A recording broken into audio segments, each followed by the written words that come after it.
disebut dalam Al-Quran hum fi salatihim daimun, atau yang disebut dalam salatul daim. Apa itu salatul daim? Nah, ini dalam kajian tasawuf, salatul daim itu penyaksian zat kepada sifat secara terus menerus. Nah, ini jadi beda. Kalau salat syariatnya ada berdiri, ruku, yang tidak sujud dengan bacaan tertentu, dengan waktu yang tertentu. Nah, tapi kalau salat dalam pengertian usto, ingat hati kepada Allah. Nah, kalau salat secara daim itu artinya penyaksian zat kepada sifat secara terus menerus, tak terbatas oleh waktu dan tempat, di mana saja. Nah, itu yang berdiri salat, dirikan salat. Nah, kalau dirikan salat artinya apa? Terus menerus. Bukan hanya ketika kita sholat 5 waktu saja, kan dirikan sholat. Aqimis sholat li zikri. Kau dirikan sholat untuk mengingat aku. Jadi mendirikan sholat tentu beda dengan mengerjakan sholat. Kalau mengerjakan sholat tubuhnya berbuat, itu sholat syariat. Tapi kalau mendirikan sholat itu terus menerus keyakinan. Dan itu yang dinilai. Nah, sehingga ketika kita pahami dalam hadis awwaluma yuhasabu yaumal qiyamah as-shalah, yang pertama kali ditanya pada hari kiamat adalah salat. Kalau salatnya baik, baik seluruh amalnya. Kalau salatnya jelek, jelek seluruh amalnya. Nah, salat yang mana?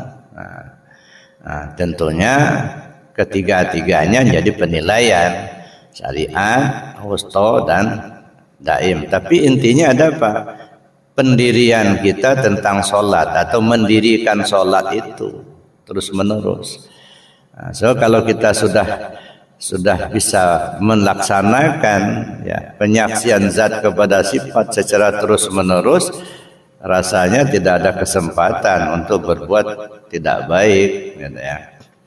Nah, kalau sudah tidak pernah kita lakukan yang jelek atau yang maksiat tidak pernah kita lakukan lagi, akibat daripada kita mendirikan sholat secara terus menerus itu udah jelas, itu artinya sholat itu sebagai tolak ukur penilaian terhadap seluruh amalan.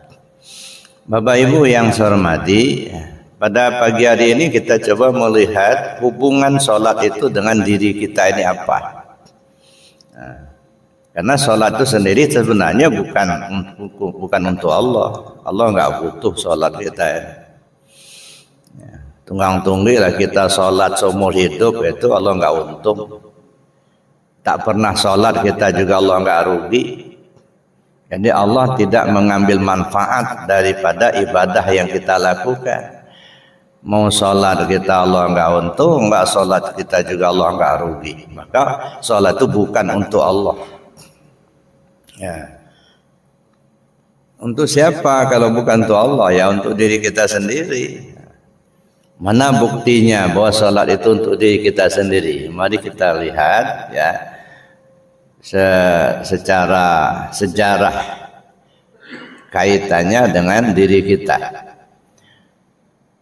Dalam kajian tasawuf itu ya, sholat itu munculnya daripada alhamdu. Alhamdu. Jadi alif, lam, ha, mim, dal. Nah, kenapa munculnya dari alhamdu ini? Dalam sejarahnya, ketika Adam alaihissalam sudah diberikan ruh, ya, artinya sudah dimasukkan ruh oleh Allah Subhanahu Wa Taala, apa yang terjadi? Yang terjadi bersin. Lalu dia mengucapkan alhamdulillah. Itu satu, ingat Allah. Jadi begitu hidup ingat Allah, enggak ingat yang lain. Nah, setelah dia mengucapkan alhamdulillah, kemudian dia berdiri dengan mengucap Allahu Akbar. Nah, itu satu. Nah, kemudian bagaimana kaitannya dengan sejarah ya salat itu, kemudian kaitannya dengan diri kita. Kalau kita lihat zuhur misalnya, kita mulai dari salat zuhur. Aqimis salat liduluki samsi ila wasaqil laili wa qur'an al-fajr. dirikan salat mulai tergelincir matahari.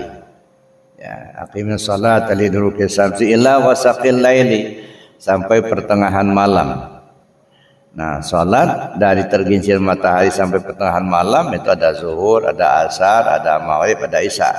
4. Wa Qur'anal fajar, tambah satu lagi Quran fajar atau salat subuh.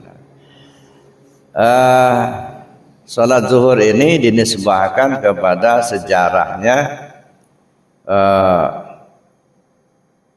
Nabi Ibrahim alaihissalam. Maka disebutlah salat zuhur itu mengangkat padanannya dengan cerita Nabi Ibrahim, atau disebut salat zuhur salatnya Nabi Ibrahim. Nah, kenapa salat zuhur itu salatnya Nabi Ibrahim alaihissalam? Karena pada saat Ibrahim alaihissalam melaksanakan penyembelihannya terhadap putranya Ismail alaihissalam, nah setelah diganti oleh Allah melalui Jibril dengan penyembelihan seekor kibas, lalu kemudian beliau meninggalkan tempat itu. Sebelum beliau meninggalkan tempat itu, beliau sujud terlebih dahulu. 4 kali sujud. Sujud yang pertama menyatakan syukur kepada Allah karena beliau telah melaksanakan perintah Allah. Nah, ini panjang ceritanya, bahwa Allah perintahkan kepada Nabi Ibrahim untuk menyembelih anaknya. Nah, beliau laksanakan itu. Jadi bersyukur kepada Allah walaupun hanya lewat mimpi dalam kisahnya itu. Tapi beliau yakin betul itu ada perintah Allah, dan memang benar perintah Allah. Alhamdulillah itu terlaksana. Kemudian sujud yang kedua bersyukur kepada Allah karena beliau tidak terperdaya oleh tipu daya iblis. Kan ketika beliau membawa Ismail alaihissalam ke arah Mina untuk disembelih, nah yang digodanya Ibrahim alaihissalam. Ibrahim, apa kau enggak sayang sama anakmu, satu-satunya anakmu, kok mau disembelih? Kata Ibrahim tahu betul kalau itu adalah iblis, lalu dilemparlah dengan batu. Nah, kemudian digoda pula Siti Hajar. Bu, kamu tahu enggak suami kamu itu bawa anak kamu itu mau dipotongnya. Cepat-cepat jangan sampai terjadi penyembelihan. Siti Hajar tahu betul kalau itu iblis, diambilnya batu dilempar pula. Lalu Ismail pun digoda. Ismail, kau tahu enggak kau itu dibawa ayahmu mau disembelih, lari aja kamu. Nah, Ismail pun tahu kalau itu iblis, diambil batu dilempar. Nah, maka terjadilah kemudian yang kita lakukan ketika ibadah haji, Jumratul Ula, Wusta dan Aqabah. Itu mengambil padanan dari itu. Bapak Ibu yang saya hormati, nah setelah sampai di Mina kan Nabi Ibrahim alaihissalam mengajak diskusi kepada anaknya. Anak umur 7 tahun diajak musyawarah untuk disembelih. Ya bunayya inni ara fil manami anni azbahuka fandur madza tara. Nah, ayah semalam bermimpi ayah disuruh menyembelihmu. Coba ananda pikirkan dulu bagaimana pendapatmu. Anak umur 7 tahun diajak berpikir untuk disembelih. Untung masa itu kan belum ada HAM, Pak. Kalau zaman sekarang ada HAM itu pelapor polisi. Nah, ini kekerasan rumah tangga. Bapak Ibu yang saya hormati, pendek cerita dilaksanakanlah penyembelihan itu. Ternyata setelah 3 kali dilakukan, pedang yang dipakai untuk menyembelih Ismail itu tidak mempan untuk mengiris kulitnya Nabi Ismail. Sampai terjadilah ketiga kalinya, akhirnya Jibril pun datang membawa seekor kibas sebagai pengganti daripada korbannya Ismail alaihissalam. Akhirnya kibas itulah yang disembelih, itu ceritanya. Nah, setelah selesai penyembelihan itu, Nabi Ismail dan Ibrahim alaihissalam meninggalkan tempat itu. Nah, sebelum meninggalkan tempat itulah sujud pertama bersyukur kepada Allah karena sudah melaksanakan perintah Allah. Sujud kedua bersyukur kepada Allah karena tidak tergoda oleh iblis. Nah, sujud yang ketiga bersyukur kepada Allah karena beliau Ismail alaihissalam itu orang yang sabar. Kan setelah disuruh berpikir sama Nabi Ibrahim alaihissalam, ayah semalam bermimpi, ayah disuruh oleh Allah menyembelihmu. Coba Anda pikirkan bagaimana pendapatmu. Nabi Ismail spontan menjawab, ya abati fa'al ma tu'mar satajiduni insyaallahu minas sabirin. Ayah, kalau itu perintah Allah, laksanakan ayah, mudah-mudahan Anda sabar. Ini Bapak Ibu yang saya hormati, ya coba tolong itu.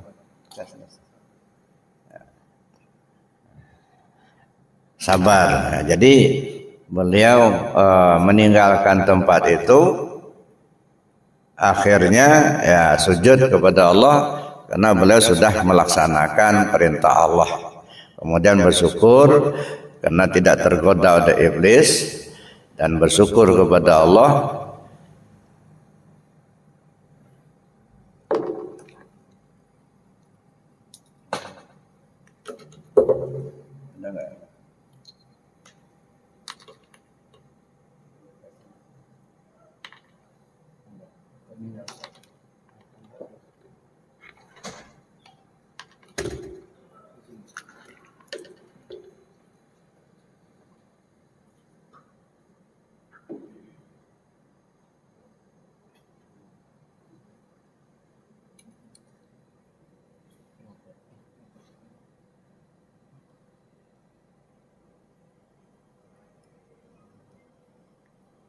bersyukur kepada Allah, tidak tergoda iblis. Kemudian sujud yang keempat bersyukur kepada Allah karena diganti oleh Allah dengan seekor kibas. Jadi ada penggantinya. Jadi 4 kali sujud. Makanya salat zuhur itu 4 rakaat. Dan itu terlaksananya itu pas waktu zuhur masuk. Tergelincirnya matahari. Makanya salat zuhur itu dinisbahkan kepada Nabi Allah Ibrahim alaihissalam. Nah, kemudian kenapa 4 rakaat? Ada hubungannya dengan diri kita. Maka saya katakan tadi, salat itu bukan untuk Allah tapi untuk diri kita. Mana buktinya salat itu untuk diri kita?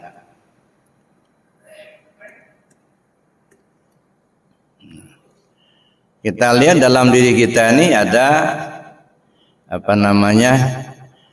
ada 2 tangan, ada 2 kaki. Dalam diri kita ini kan ada tangan dan kaki. Jadi 2 tangan, 2 kaki. 1. Makanya menurut sebagian ulama tasawuf, kenapa 4 rakaat? Karena ada hubungannya dengan sujud yang dilakukan oleh Nabi Ibrahim alaihissalam ketika menyembelih putranya. Karena sholat itu untuk diri kita, mana kaitannya dengan diri kita? 2 tangan dan 2 kaki. Jadi kalau kita tidak melaksanakan sholat zuhur, sama saja kita memotong 2 tangan 2 kaki kita jadi undel-undel. Jadi itu artinya menunjukkan diri kita itu sendiri. 1. Yang kedua, sholat asar.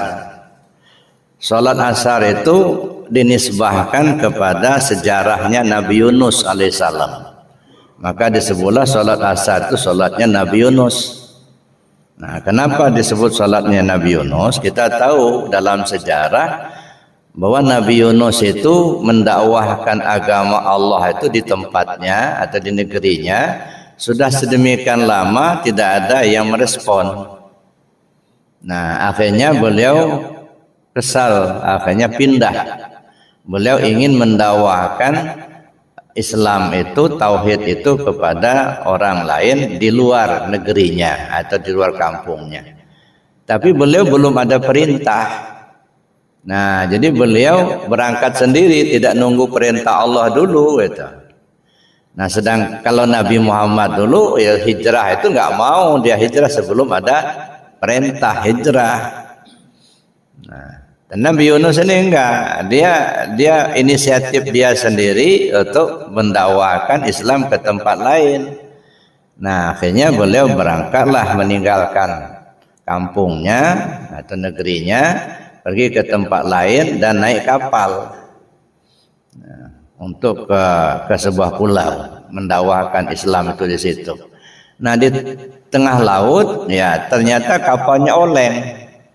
Nakhoda kapal memprediksi ini beban harus dikurangi. Nah, sehingga barang-barang di kapal itu sudah dibuang semua. Tas-tas sudah dibuang semua, ya dah. Masih juga oleng. Akhirnya nakhoda kapal minta supaya salah satu penumpangnya dibuang. Karena tas-tas sudah dibuang semua nih. Ini masih oleng juga. Khawatir nanti tenggelam semua nanti. Maka penumpangnya harus dibuang salah satunya. Nggak ada yang mau. Ya, karena memang harus dibuang. Itu perintah nakhodanya. Akhirnya diundi. Dan lalanya yang keluar undian itu Nabi Yunus. Nah, siapa yang keluar undinya, nah, dialah yang dibuang. Nah, akhirnya dibuanglah Nabi Yunus. Itu ya. Begitu dibuang ke laut, akhirnya dimakan, ditelan sama ikan nun. Ya, untung ditelan Pak, kalau dipunya habis. Nah, jadi begitu ditelan, akhirnya sudah gelap lah masuk ke perut ikan. Dibawa oleh ikan ke dasar. Ya, datanglah Jibril alaihissalam untuk mengajarkan doa Nabi Yunus. La ilaha illa anta subhanaka inni kuntu minaz zalimin. Itu doa Nabi Yunus ketika berada perut ikan. Ya, kalau kita mendapatkan satu kesulitan, banyak-banyaklah baca doa la ilaha illa anta subhanaka inni kuntu minaz zalimin. Doa Nabi Yunus. Nah, setelah dibacakan itu diamalkan Yunus, rupanya beliau seolah-olah berada pada peti kaca. Nah, jadi beliau melihat semua yang ada di luar itu, nah, seperti berada di peti kaca. Dan ikan itu lemas. Setelah dibacakan doa ini dia lemas, akhirnya tidak punya kekuatan lagi, terbawalah oleh ombak sampai beliau ke pinggir atau ke pantai. Nah, sampai di pantai dimuntahkannya, akhirnya keluarlah Nabi Yunus itu dari perut ikan itu. Ya, begitu sudah dimuntahkan, ya namanya sudah berapa hari di perut ikan, nggak makan, nggak minum, terkurunglah di situ, gitu kan, lemas, gitu ya. Begitu sudah pagi, di sekitar tempat Nabi Yunus dimuntahkan ikan itu ada penggembala kambing. Ya, ada seekor kambingnya itu yang sedang punya anak kecil. Nah, lalu kemudian sudah berapa hari, sudah 3 hari gitu ya. Rupanya si kambing, anak induk kambing itu datang ke Nabi Yunus untuk ngenenkannya. Nah, ketahuannya itu sudah 3 hari karena apa namanya, si penggembala kambing ini mulai menghitung kambingnya kurang 1. Ya, jadi di mana 1? Carinya 1.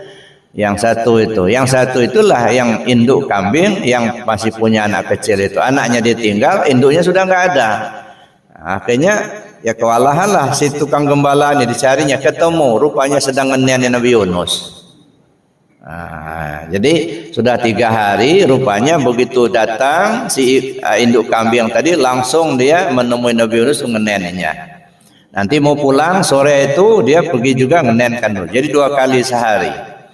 Begitu datang pagi itu dinenkan, sorenya juga begitu sampai 3 hari. Nah, setelah dicari sama penggembala kambing itu, dilihatnya kambing itu lagi ngenen Nabi Yunus. Gitu. Nah, sudah 3 hari itu Nabi Yunus sudah punya kekuatan.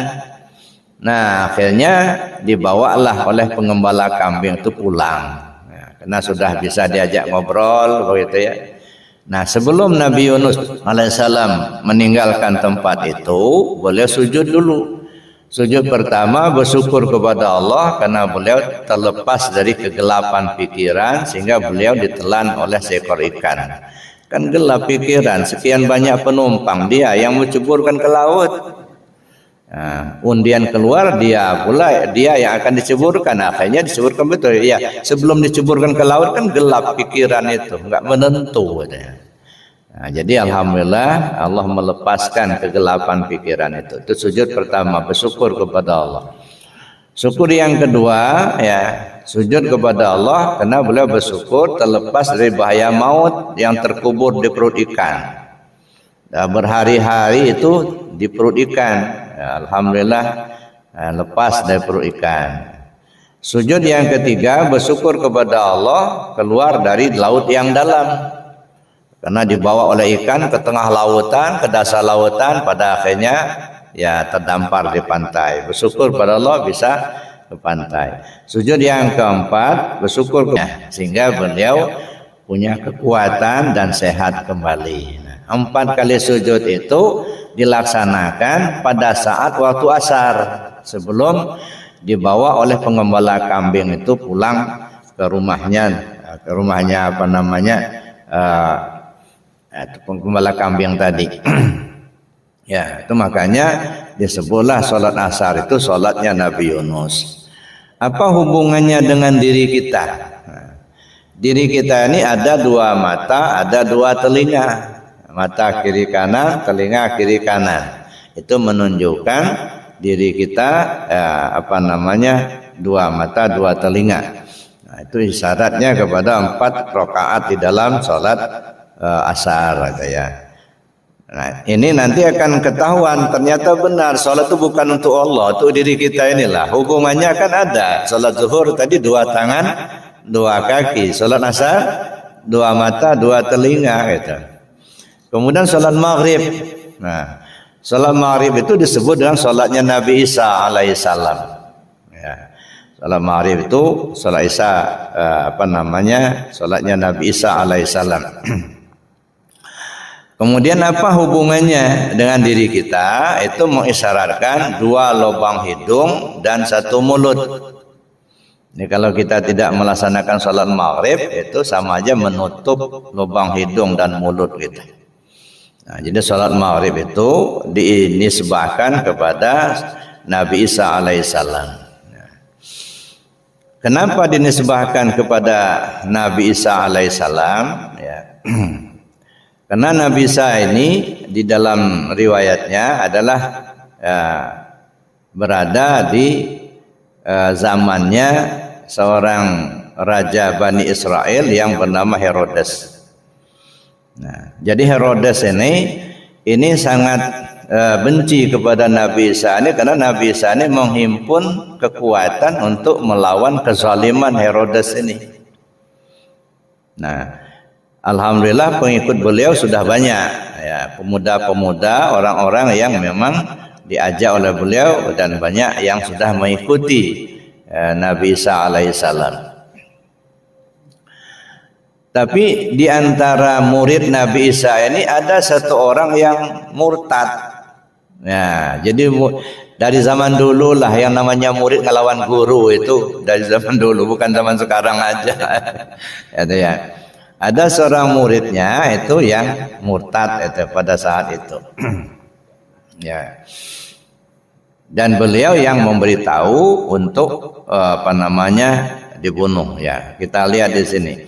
Jadi ada seorang raja Bani Israel yang bernama Herodes itu tidak merasa senang dengan kehadiran Nabi Isa dan menuduh Siti Maryam telah berbuat zina sehingga melahirkan seorang anak laki-laki dan menganggap Nabi Isa itu sebagai nabi palsu.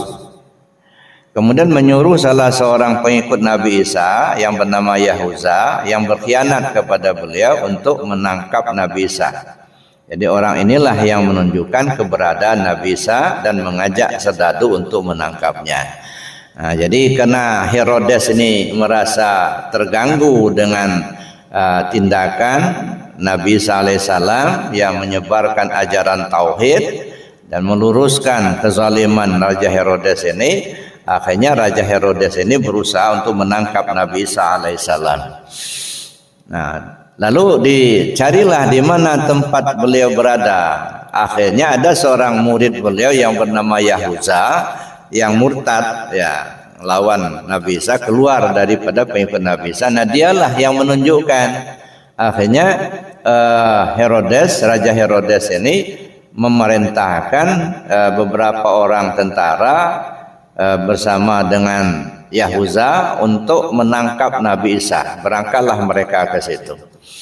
Nah, di perjalanan sebelum mereka sampai, Jibril datang menemui Nabi Isa alaihissalam, ngasih tahu bahwa kalau sore itu, malam itu, ya, menjelang maghrib itu ada pasukan dari Herodes untuk menangkap Nabi Isa.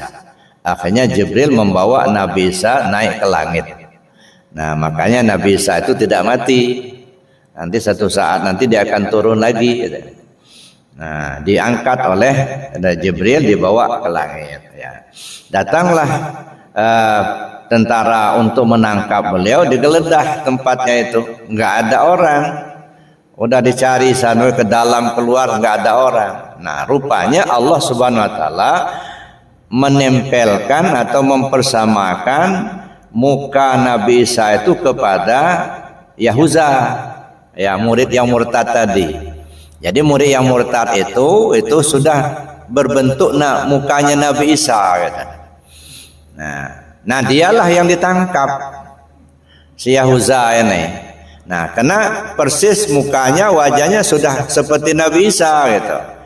Nah, dialah yang ditangkap. Nah, dia yang dibawa ke ke Raja Herodes, dan dialah yang dibunuh dan disalib di tiang salib.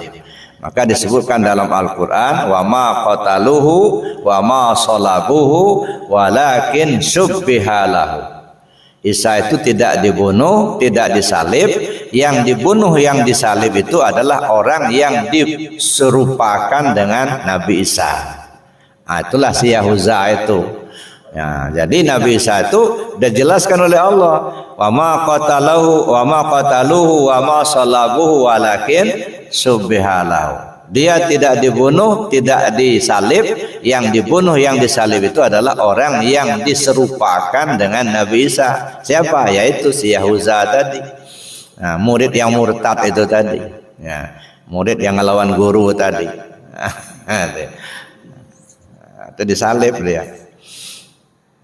Kemudian kenapa 3 rakaat? Nah, karena pada saat itu sebelum Nabi Isa ini meninggalkan tempat untuk mengikuti Jibril alaihissalam dibawa ke langit, beliau sujud dulu. Sujud pertama, syukur kepada Allah yang telah menyelamatkan ibunya dari tuduhan yang tidak benar karena mukjizat beliau. Kan Siti Maryam itu kan selalu berada di mihrab atau di tempat satu kamar di Masjid Aqsa. Jadi beliau sudah berbulan-bulan tinggal situ untuk ibadah kepada Allah. Jadi beliau tidak berinteraksi dengan laki-laki. Nah, jadi beliau sengaja untuk ibadah di situ. Nah, karamahnya luar biasa. Setiap beliau ada waktu makan sudah terhidang aja. Nah, jadi tidak mencari lagi, gitu ya. Nah, satu ketika datanglah Jibril alaihissalam memberitahu bahwa dia akan melahirkan seorang anak laki-laki. Ya, kata Siti Maryam, bagaimana mungkin saya akan melahirkan seorang anak, saya nggak pernah disentuh oleh laki-laki. Lalu Jibril mengatakan Allah Maha Kuasa atas segala sesuatu. Nah, berapa waktu kemudian dia hamil. Nah, waktunya melahirkan. Nah, dia melahirkan di satu tempat. Ya. Nah, setelah lahir itu Allah perintahkan untuk pulang, tapi dengan puasa. Puasa tidak boleh ngomong. Nah, puasanya bukan nggak boleh makan, nggak boleh ngomong. Nah, itu puasanya.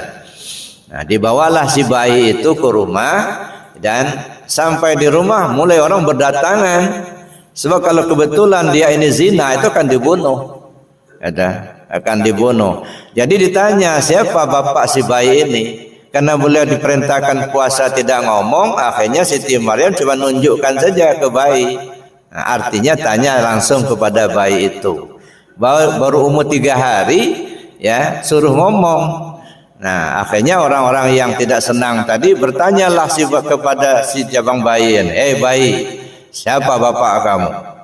Nah, si bayi Isa alaihissalam yang masih 3 hari, umur 3 hari ngomong, "Inni Rasulullah ilaikum." Saya ini Rasul Allah untuk kalian. Nah, barulah mereka percaya bahwa ya dia adalah Rasulullah dan dia tidak berzina gitu ya. Nah, makanya beliau sujud pertama bersyukur kepada Allah karena menyelamatkan ibunya dari tuduhan berzina tadi. Atas kemujizatan Nabi Isa bisa ngomong waktu masih kecil. Sujud yang kedua, syukur kepada Allah karena telah menyelamatkan ibunya dari penganiaya orang Yahudi. Yang pertama karena dituduh berzina, alhamdulillah itu sudah lewat, karena beliau sudah mengatakan ini Rasulullah ilaikum. Nah, kalau beliau kedapatan berzina, beliau akan disiksa, akan dianiaya. Alhamdulillah lepas. Nah, jadi sujud syukur kepada Allah karena beliau telah menyelamatkan ibunya dari penganiayaan orang Yahudi tadi. Sujud yang ketiga bersyukur kepada Allah karena telah menyelamatkan dirinya dari pengkhianatan muridnya.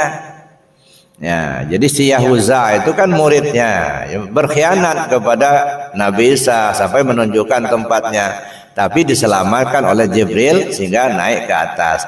Jadi bersyukur kepada Allah karena Allah telah menyelamatkan beliau dari penangkapan itu. Ya, makanya 3 kali sujud diisyaratkan kepada 3 rakaat dalam sholat maghrib.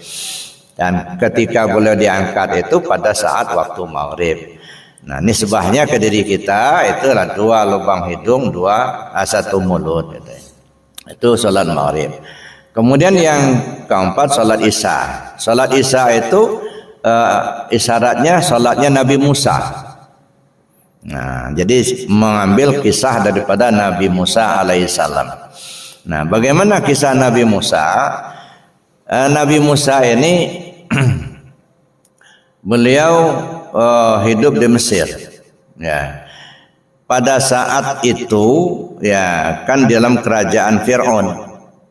Jadi Fir'aun itu mengumumkan siapapun yang lahir laki-laki dibunuh. Nah, jadi pada saat itu kalau ada ibu-ibu yang melahirkan bayi laki-laki, nah bayinya mesti dibunuh. Beda dengan zaman jahiliyah. Kalau zaman jahiliyah siapapun ibu-ibu yang melahirkan anak perempuan itu mesti dibunuh. Jadi kita ini sudah dapat musibah semua, Pak. Nah, laki-laki dapat musibah di zaman Fir'aun, ya kan? Si perempuan itu dapat musibah di zaman jahiliyah. Nah, jadi kalau ada bayi yang lahir laki-laki mesti dibunuh karena Fir'aun takut betul kalau dia nanti besar bisa melawan. Nah, oleh ibunya Nabi Musa ini setelah dilahirkan lalu dibersihkan, dikasih baju, akan dimasukkan ke dalam peti. Dihanyutkan ke Sungai Nil. Dia dimasukkan dalam peti atau dalam keranjang lah, dalam peti dihanyutkan ke Sungai Nil. Nah, di bawah itu ada istrinya Fir'aun sedang mandi. Nah, dilihatnya ada peti ya di tengah Sungai Nil itu. Disuruhnya lah pengawalnya ngambil. Coba ambil peti itu dulu, apa isinya. Begitu diambil, dibuka, rupanya bayi. Nah, akhirnya dibawalah pulang ke istana. Sampai di sana marahlah Fir'aun ini, mau dibunuh. Ya, jangan, kata istrinya ini. Nah, kita kan nggak punya anak. Nah, kita besarkan saja. Kalau dia besar nanti, siapa tahu bisa menggantikan kamu nanti. Rupanya masuk akal pula. Nah, makanya dibiarkanlah dia tinggal di istana, diasuh oleh istri Fir'aun itu ya, sampai dia menjadi besar. Nah, pada saat masih merangkak, nah si Fir'aun ini enggak juga tenang dia. Jangan-jangan anak ini nanti bisa melawan ini nanti. Ada. Akhirnya dites lah, ya. Ini bayi masih merangkak, dites sama Fir'aun.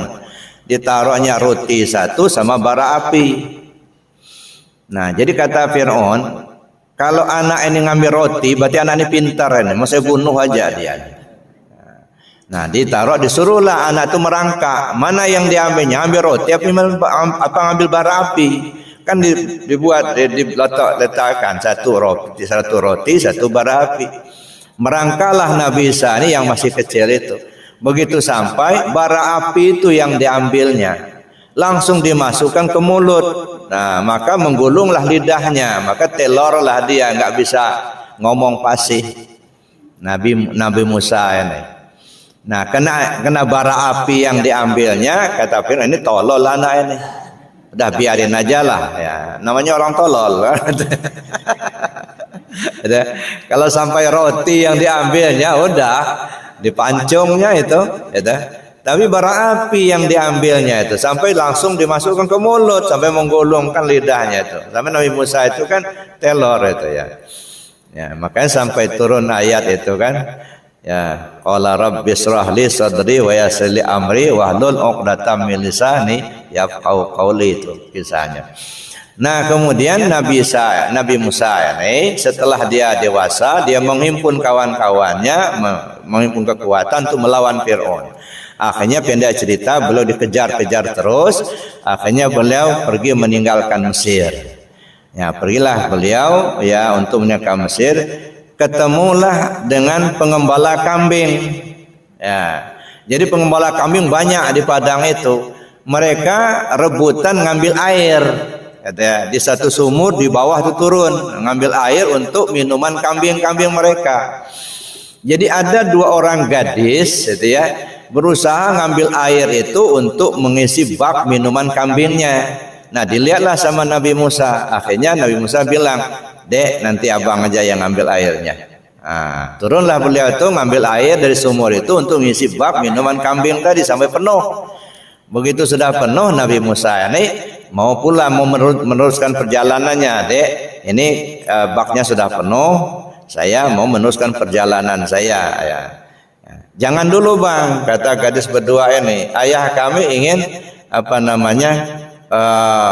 berterima kasih kepada Abang. Karena Abang sudah membantu kami ngambil air di sumur itu. Emangnya rumah kalian di mana?" "Enggak jauh dari sini." Nah, akhirnya pulanglah ya, mengikuti gadis 2 itu. Rupanya gadis itu anaknya Nabi Syuaib alaihissalam. Nah, sampai di situ ceritalah sana gadis tadi. Akhirnya disuruh minap dulu semalam di situ. Begitu sudah pagi, Nabi Musa ini minta izin meneruskan perjalanan. Kata Nabi Syuaib alaihissalam, "Sebelum kamu meneruskan perjalananmu, saya mengucapkan terima kasih banyak atas bantuan kamu mengambilkan air untuk kambing-kambing yang digembalakan oleh anak saya kemarin. Sebagai hadiahnya, kamu pilihlah salah seorang gadis anak saya itu untuk istri kamu." Nah, enak benar hadiahnya. Dikasih hadiah, milih. Nah, silakan pilih mau yang tua apa yang adiknya, terserah. Nah, dipilihlah salah seorang. Akhirnya nikahlah dengan anaknya Nabi Syuaib alaihissalam. Nah, sudah nikah, tinggallah di situ di Madian itu.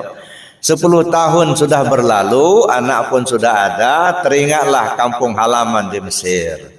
Nah, mereka Nabi Musa mengajak istrinya untuk pulang nengok kampung di Mesir, jalan kaki. Nah, rupanya hari sudah sore, sudah hilanglah terangnya matahari, sudah mulai gelap ya. Oleh Nabi Musa alaihissalam diperintahkan, disuruhlah sama istrinya, "Kamu sama anak-anak tunggulah di jalan ini. Ini kan jalan sudah gelap ini. Itu kelihatannya ada api di bawah itu. Saya mengambil api dulu untuk obor di perjalanan. Biar terang kan gitulah." Turunlah Nabi Musa alaihissalam ke lembah itu, ya, ke lembah Bukit Tursina itu. Nah, sampai di sana nggak ada api. Cuman terangnya bukan main. Kagetlah Nabi Musa ini. Apinya enggak ada tapi begitu terang. Akhirnya terdengarlah suara menyampaikan bahwa Allah mengangkat dia sebagai Rasul. Nah, kata Nabi Musa alaihissalam, "Ya Allah, kalau memang saya diangkat jadi Rasul, tolong angkat juga kakak saya Harun jadi Rasul juga. Sebab kalau berhadapan dengan Fir'aun saya nggak bisa ngomong. Kakak saya Harun lah yang fasih." Akhirnya dikabulkan Allah permintaannya, maka kakaknya Nabi Musa yang bernama Harun diangkat juga menjadi Rasul, gitu ya. Maka kalau berhadapan dengan Fir'aun, kalau ngomong Harun yang tampil. Nah, tapi kalau mukjizat Nabi Musa yang tampil. Nah, kan gitu kan. Nabi Musa diberi Allah mukjizat, gitu ya. Nah, itu ceritanya. Jadi setelah diangkat jadi rasul, Nabi Musa alaihissalam meninggalkan tempat itu. Sebelum beliau meninggalkan tempat itu, beliau sujud dulu 4 kali. Ya, sujud yang pertama syukur kepada Allah atas karunia-Nya yang telah menyelamatkan beliau dari kejaran tentara Firaun. Sehingga selamatlah beliau, ya, tidak dibunuh oleh Firaun. Yang kedua, sujud yang kedua syukur kepada Allah atas karunia-Nya yang telah menolong beliau selama di perantauan di Madian sampai beliau beristri dengan putrinya Nabi Syuaib alaihissalam. Sujud yang ketiga syukur kepada Allah, ya, karena Allah telah memilih beliau mengangkat beliau sebagai rasul untuk menyelamatkan Bani Israel. Sujud yang keempat bersyukur kepada Allah karena telah menerima permintaannya agar kakaknya Harun diangkat menjadi rasul. Maka sujudnya 4 kali. Maka nisbah ke waktu itu waktu Isya. Nah, maka disebutlah salat Isya itu salatnya Nabi Musa alaihissalam. Nah, nisbahnya kepada kita, ya kenapa namanya 4 rakaat? Apa hubungan dengan diri kita?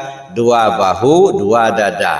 Dada kiri kanan, bahu kiri kanan. Itu kepada diri kita. Nah, kemudian terakhir salat subuh. Nah, salat subuh ini disebut dengan salatnya Nabi Adam alaihissalam. 2 rakaat. Ya, kisahnya Nabi Adam alaihissalam, ya, setelah beliau melaksanakan larangan atau melanggar larangan di dalam surga, akhirnya Allah perintahkan supaya keluar ke bumi. Nah, skenarionya begitu, sebenarnya memang udah Allah juga yang ngaturnya begitu. Ya, kalau nggak melakukan kesalahan nggak keluar dari surga. Kalau nggak keluar dari surga kan nggak ada orang di bumi ini. Nah, tapi beliau melakukan kesalahan, akhirnya diturunkan ke bumi. Ya. Nabi Adam alaihissalam diturunkan di Sailendra. Nah, itu tengah malam, itu belum ada listrik. Sedangkan Siti Hawa diturunkan di Jeddah. Nah, kan jauh gitu. Jadi makanya sebutlah tempat itu Jeddah. Jeddah itu kan nenek. Nah, kenapa? Karena Siti Hawa diturunkan di situ. Nah, bercari-carianlah beliau berdua ini. Sudah sekian lama bercari-carian, ya ketemulah di padang Arafah. Maka disebutlah itu ada tugu alif di sana yang disebut Jabal Rahmah itu, ya. Nah, sehingga beliau berdua itu hidup bersama melahirkan anak, ya, sebanyak 99 anak. Nah, itu Bapak Ibu, yaitu Nabi Adam alaihissalam, ya. Nah, kemudian kenapa disebut dengan salat Nabi Adam? Karena pada waktu pagi itu sudah hilangkan gelapnya, timbullah terang. Nah, beliau sujud kepada Allah, syukur kepada Allah karena lantaran telah hilang rasa takutnya disebabkan gelapnya malam. Ya, karena baru pertama kali turun ke bumi, ya, masih gelap gitu, ya. Jadi dengan adanya pagi bersyukur kepada Allah karena hilang gelap, timbul terang. Sujud yang kedua bersyukur kepada Allah, ya, lantaran datangnya waktu siang tadi. Jadi beliau sujud, maka oleh sebab itulah pada saat itu waktu pagi, waktu subuh, maka disebutlah salat subuh itu salatnya Nabi Adam, ya. Nisbahnya kepada diri kita jasmani dan ruhani, jasad dan ruh kita. Nah, makanya salat subuh itu 2 rakaat. Nah, dari gambaran ini Bapak Ibu nampak bagi kita bahwa salat itu betul-betul menuju ke diri kita sendiri. Ya, salat pertama salat zuhur menunjukkan apa tadi? 2 tangan, 2 kaki. Kemudian salat asar menunjukkan 2 mata, 2 telinga. Kemudian salat maghrib menunjukkan 2 lubang hidung, 1 mulut. Nah, maka salat maghrib 3 rakaat. Salat isya menunjukkan apa? 2 bahu, 2 dada, ya, bahu kiri kanan, dada kiri kanan. Salat subuh menunjukkan jasmani dan ruhani. Berjelas betul bahwa salat itu diri kita itulah.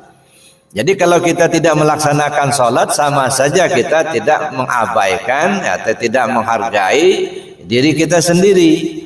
Ya, kalau kita tidak melaksanakan sholat 5 waktu itu sama dengan kita mencampakkan diri kita atau membunuh diri kita itu sendiri. Maka sholat itu bukan untuk Allah, sebenarnya untuk diri kita sendiri. Itu satu.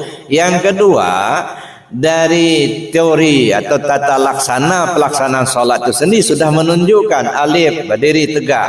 Atau berdiri tegak itu kan melambangkan alif. Nah, kemudian ruku lam pertama, intidal lam kedua, sujud ha, jadi alif lam ha.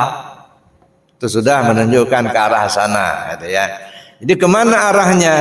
Ya, sholat itu ya untuk beribadah kepada Allah. Jadi menghargai diri kita untuk kita ibadah kepada Allah. Nah, tinggal lagi kita pahami lebih jauh ya tentang sholat itu sendiri. Nah, apakah sholat itu untuk Allah atau bukan? Ya, kalau untuk Allah berarti Allah itu butuh. Kalau dia butuh berarti dia miskin, enggak kaya. Sedangkan Allah itu innallaha la ghaniyun 'anil alamin. Dia tidak butuh dari alam ini. Orang sholat Allah enggak untung, enggak sholat juga Allah enggak rugi. Berarti kita untuk diri kita sendiri. Nah, lalu kemudian kita arahnya kemana? Kepada Allah. Nah, tinggal lagi kita dalami lagi. Siapa yang sholat? Benarkah kita yang sholat? Nah, itu tuh pendalaman. Kalau kita yang sholat, pakai apa kita sholat? Berdiri kita kodrat Allah, melihat kita basar Allah, mendengar kita sama Allah, tahu baca ini dan itu ilmunya Allah. Yang mana yang punya kita? Kok ngaku-ngaku kita yang sholat? Nah, kan? Nah, ngaku-ngaku kita yang sholat, padahal fasilitas kita pakai milik Allah semua. Nah, itulah sebabnya dulu pernah saya cerita bagaimana seorang abid yang rajin ibadah secara syariat kok bisa masuk neraka. Kenapa? Karena di dalamnya syirik, Pak. Ya, lahirnya dia beribadah tapi syirik kepada Allah, mengaku dirinya kuasa. Dua yang kuasa, Allah kuasa, dirinya kuasa. Ngaku dirinya yang berilmu, Allah berilmu, dia berilmu. Ngaku dirinya melihat, Allah melihat, dia melihat. Dua. Allah itu tidak mau diduakan, Pak. Ya, maka kita duduk di tauhid. Nah, bagaimana cara duduk di tauhid? Nah, kita perlu belajar ilmu tauhid. Nah, itu makanya Bapak Ibu, ini sejarah menunjukkan diri kita. Nah, bagaimana nanti pemahamannya tentang sholat sehingga betul-betul kita sholat itu ya menuju Allah begitu. Insya Allah pada kesempatan lain kita bahas. Nah, bagaimana cara kita melaksanakan sholat, mulai dari menghilangkan diri, lalu maqam takbirnya, ada ihram mi'raj munajat badilnya, lalu kiblat sholat itu ada 4, ada kiblat tubuh, kiblat hati, kiblat nyawa, kiblat rahasia. Arahnya kemana ini? Nah, jadi masih panjang, perlu kita kaji lebih jauh ya. Mudah-mudahan kita diberi Allah umur panjang, sehat jasmani dan rohani. Insya Allah kita semua pada akhirnya husnul khatimah. Amin Allahumma amin. Al-Fatihah. A'udzubillahi minasyaitonir rajim. Alhamdulillahirabbil alamin. Iyyaka na'budu wa iyyaka nasta'in.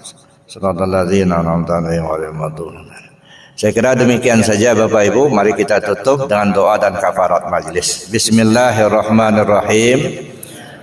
Allahumma inni astaudi'uka ma 'allamtani wardudhu ilayya inda hajati ilaihi wala tansani ya rabbal alamin. Subhanakallahumma wa bihamdika asyhadu an la ilaha illa anta astaghfiruka wa atubu ilaik. Assalamualaikum warahmatullahi wabarakatuh.